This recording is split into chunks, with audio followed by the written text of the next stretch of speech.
What is this? What is this? Where's all the updates? That's as good as updates. Those are IOUs. Go ahead and add it up. Everything's accounted for. Look. See this?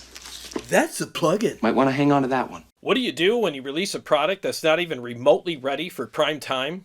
You bring it to NAMM and create a lot of buzz about it, and then you send it to these really big YouTube channels who have lots of followers, and they just so happen to be your friends as well. And these guys give you raving reviews and say all these great things about it, like it's filled with promise and game changer and a lot of other buzzwords like that. And that creates a bunch of sales for you. So now you get to sell a ton of these units, make a lot of money, and ship them to unsuspecting customers who have no idea they're about to receive an empty suitcase full of IOUs.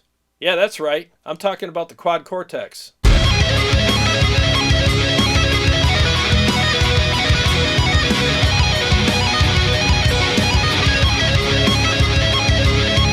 Every week I get a ton of people asking me what do I think about the Quad Cortex and would I recommend it to them. And honestly, I haven't really thought about it in a while and I haven't heard much about it.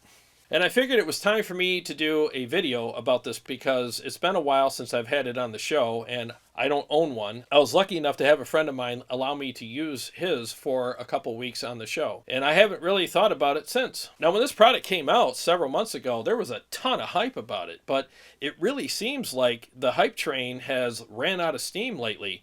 If you go on YouTube, most of the videos that you see about the Quad Cortex are from several months ago. And they're unboxings, a lot of initial thoughts on it, and a couple of shootouts here and there, but there's really not a whole lot of current videos about the product. And I was wondering why. So there's two kinds of hype, right? There's organic hype and manufactured hype. Organic hype lasts a long time. And the reason why it does is because it's real. There's an initial groundswell of hype when the product is released because everyone's curious about it. And then as people get the product and start talking about it and sharing information with each other, the hype kind of spreads and grows at a pretty good rate. And it keeps spreading and keeps growing because it's real. Because the next guy that gets it talks about it, and the next guy, and so on and so forth. And it just keeps growing and growing, and it stays steady for a long time because it's real and because people are genuinely excited and enthusiastic about the product. Now, with manufactured hype, when a product is first released, yeah, of course, the company's going to hype it up, and there's going to be all these people that are kind of around them that hype it up as well. But once it's released to the public, that's when it gets real, because the public is either going to keep talking about it or they're going to get it and be like, you know, this is really not everything that these guys said it was. And then the hype pretty much stops right there and it doesn't grow any further. At first it looks like it's going to be a big deal, but as soon as it gets real, in other words, as soon as people get the product, it just fizzles right out. Again, because nobody has anything real to talk about except for, I'm disappointed with this. And honestly, that's what I'm seeing in a lot of the Facebook gear groups that I'm in right now. Most people, when they bring up the Quad Cortex, are like, yeah, I'm just going to sell mine. I'm not really excited about it anymore.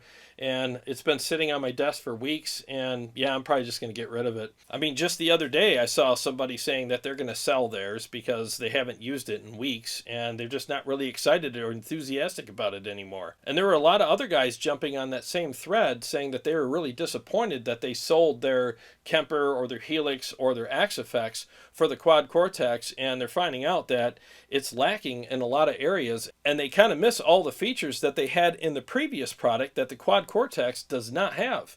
And they were really hoping that all of those features would have been updated into the Quad Cortex by now, but they're not there yet. People are getting really impatient with all of this stuff, and I think there's a lot of buyer's remorse out there. In fact, I know a couple dozen people just around here that bought it and either flipped it or returned it within a couple weeks because it just didn't live up to all the hype that they were hearing about it. Now, if you bought the Quad Cortex and you're really happy with it, then I'm happy for you, and you probably made the right choice by getting it. This video is mainly geared towards people who are on the fence and are trying to decide between the Quad Cortex or some other digital platforms that are out there. I'm just trying to give you the best information that I can, and this way when people ask me, I can just send them a link to this video and they can watch it for themselves and make the best decision for them. Now, I've heard that people have been asking Neural about new updates that are coming and why aren't they posting about what they have coming up. And basically what Neural said was, well, we don't want to make our updates public because we don't want our competition to see what we're up to.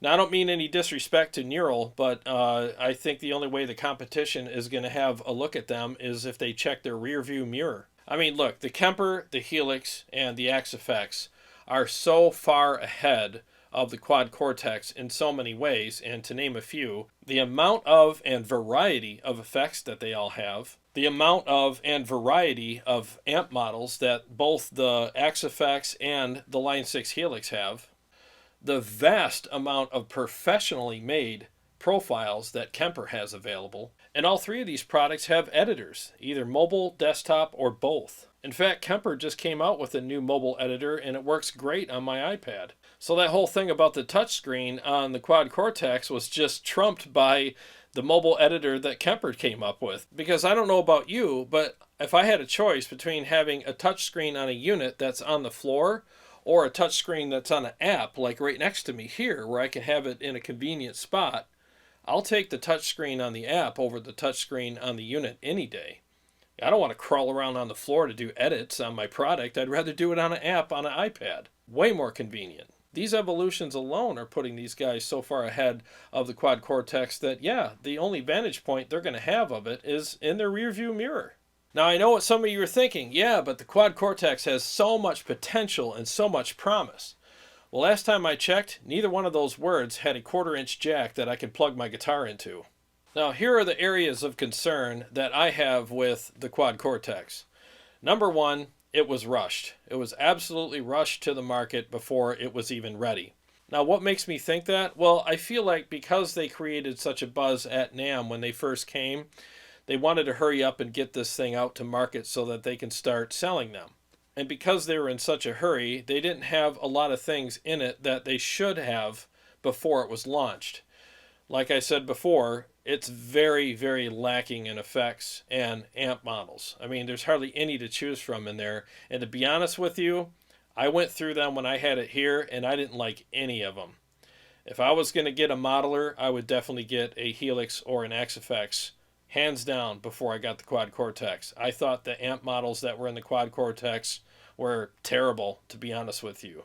I'm sure they will improve them over time. It was almost like, well, the food's not ready yet and everyone's hungry, so let's just keep giving them breadsticks and soup until the entree's done. And here's a big one for you.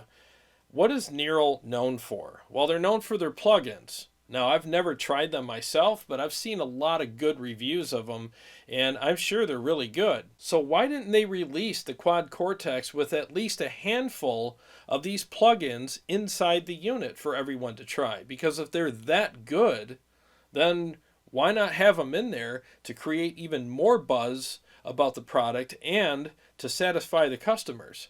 I know that eventually they're supposed to be in there, but why wouldn't you at least have a few of them in there? I mean, that just made no sense to me at all. In fact, when I first heard about the Quad Cortex coming out, the first thing I thought of was, oh, cool. Now all of these awesome plugins that they make that everyone raves about are going to be in the unit, and now you can take them with you everywhere you go. Wouldn't that be awesome? And that was like a big seller, at least to me and to a lot of other people that I talked to about the product. Everyone's like, well, this is going to be great. I can take those plugins with me. Why they didn't have those in there, I have no idea, but that was a huge mistake. All right, so now let's talk about the biggest issue that I see with the Quad Cortex right now. They don't have an ecosystem. I know they have that cloud thing that you can share all of your free presets and captures on, and that's cool, I guess. But there's no marketplace for professional capture makers to sell their wares. You can't put these on your website and sell them to people. It all has to be done through the cloud. So what Neural needs to do is create a marketplace in there so that people that make professional grade captures can have their capture packs up there for people to purchase. Now I know what some of you are thinking. Well, we want to do this whole share and share alike and this kumbaya, let's just give each other our presets and profiles thing. I'm telling you right now, it's not going to work. Let me give you an example. Kemper's been around for a long time, as you know, and they have a thing called Rig Exchange. On Rig Exchange, you have all these free profiles that you can share and download and do whatever you want with. Now, everybody knows that 90% of the profiles in Rig Exchange are crap. And it's true. 90% of them are garbage. There's only like 10% of them that are any good. Guess who makes the 10% that are good? Professional profile makers. They put them in there as a free advertisement for their profile packs. So if you like the free profile that they put in there for you to try, you can go to their website and buy some of their profile packs.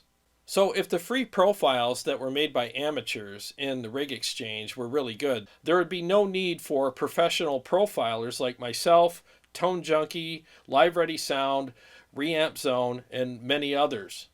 In fact, business is booming for all of us. We're selling profile packs all the time because people know that if you really want your profiles to sound and feel amazing and authentic, you need to go to a professional profile maker.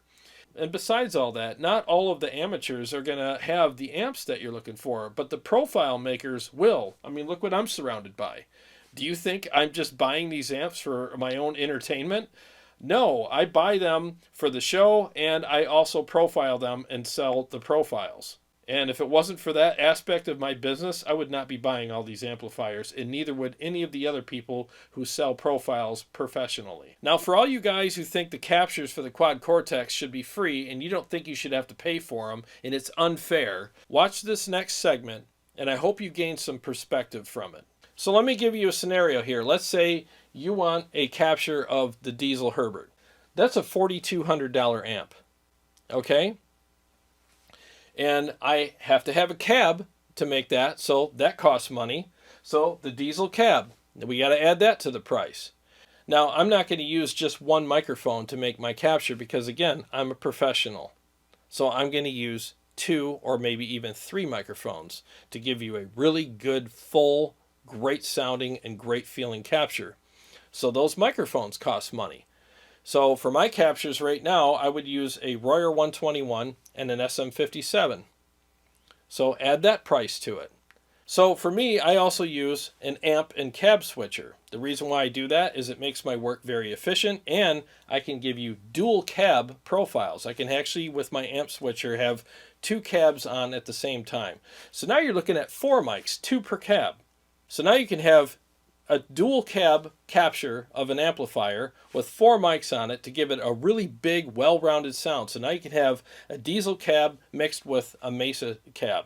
So now you can have a diesel cab with G12 K100s blended with a Mesa cab with vintage 30s. And I have to have a mixer to blend the mics with. And then you have the various cabling and mic pre's that are associated with making those captures as well. And on top of that, there's my time. I'm going to do several test captures and make sure that I got the mic placement right and everything sounds and feels right, and then I'm going to go to work and start shooting captures for you.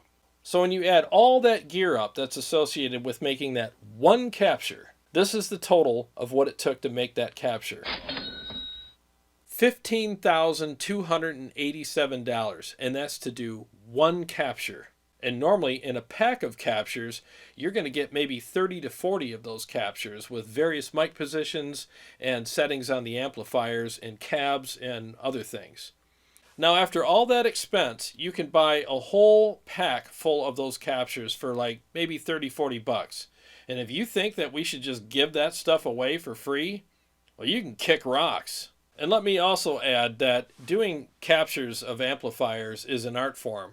You don't just slap a mic in front of a cab, turn your amp on, and push the button on the Quad Cortex, and it does all the work. There's a lot of prep that goes into this to do it properly. There's a lot of test captures that we do to make sure that the mic positions are correct and the amp settings are correct. So aside from all of the gear and the expense associated with that, there's a lot of experience, testing, and trial and error that go into these captures as well. So having really good, professionally made captures is definitely going to benefit you as a user of the Quad Cortex. But how does any of this benefit Neural? I mean, what do they care if you have professional captures to play on your Quad Cortex or not? All of these digital platforms are just vehicles. The most important thing about them is what's inside. If your Quad Cortex only has amateur level captures in it, it's going to sound like crap. If it has pro level captures in it, it's going to sound amazing. So whatever's inside of it reflects on the product itself. So like I said, it's only as good as what's inside of it. And beyond all that, let me give you another example when it comes to marketing. Okay, so every time somebody comes out with a new profile pack for the Kemper, what do? Well, they make an ad for it. They go on YouTube and they have this guy just shredding his ass off on the ad and playing some really amazing music to show how those profiles sound. They do some isolated riffs, they give a quick blurb about it, and they also mention the Kemper in the ad because obviously these profiles are made for the Kemper. So you have a picture of the Kemper, you have people talking about the Kemper, and then you have this awesome profile pack that's made for the Kemper. Well, what does that do for Kemper? Well, it brings excitement to the brand because hey, there's this new profile pack that I can get for my Kemper. And in a way, it's kind of an update for your Kemper, right? And Kemper didn't have to pay for that update. The profile maker did. He's the one that updated the Kemper with a new profile pack. So Kemper's constantly getting all of these really nice updates for their product that they had to put zero effort into. Isn't that nice? That's awesome. So the people at Nero need to pay attention to what I'm saying here. Every single time a professional capture maker comes out with a new capture pack for the Quad Cortex, he's going to put out an ad for those captures, and you're going to have this amazing sounding guitar tone in the ad as well, and it creates excitement for all of the people who own the Quad Cortex. And all the people at Nero didn't have to lift a finger to make any of that happen. The more professional capture makers you have in your marketplace, the better, because that's the more ads that will be created for all of the captures that are associated with your product. And they're going to sound amazing because these are made by professionals who will spare no expense and make sure that everything is top notch. Everybody wins because the guy who's making the captures gets to make a few bucks. The people who own the Quad Cortex get to buy these capture packs at a reasonable rate and put them in their unit and enjoy them. And Nero wins too because they're in this symbiotic relationship with all of this stuff that's going on, and it creates a lot of buzz and excitement about the product. So the sooner Nero creates this whole marketplace for the professional capture makers, the better. And they need to have some sort of protection for them, just like Line 6 does for all of the people who make presets for the Line 6 Helix and HX Effects and all their other units. It's just a great way for everybody to have this really nice communal thing, and everybody benefits from it. So in closing, is all hope lost? Is the Quad Cortex a flop? Well, the jury's still out on that, because like I said earlier, the Quad Cortex has definitely lost a lot of momentum. I don't see any hype about it anymore, and it seems like the hype train is definitely stuck somewhere in the desert and it's run out of steam. And if they don't fix a lot of these issues that I brought up in this video, they're in deep trouble. Everybody knows that the Helix 2 is coming out soon, and I think that's going to be an amazing product. And the Axe Effects just released the FM9, and that looks really cool. And you know when the Helix 2 and the FM9 come out, they're going to be fully loaded and ready to go. I've heard a lot of people say, well, the Quad Cortex is still in its infancy stage. And yeah, they're right. There's a lot of promise and a lot of potential in the product, but I'm not going to buy something that has a lot of promise and potential. I want the promises and potential to be fulfilled and realized before I spend my money on a product. Because with all the other great products out there right now, why wait around for something to finally come around and mature and evolve into what is already there in other products? In fact, I was talking to my buddy Jay last night about this very topic. He's owned several iterations of the Axe Effects, and he's had I think 3 Kempers now.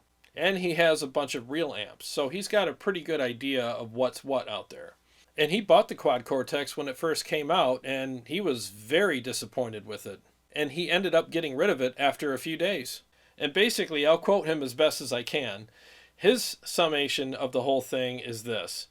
Well, the Quad Cortex is a really nice shiny silver box with a touchscreen and some switches that you can use as knobs.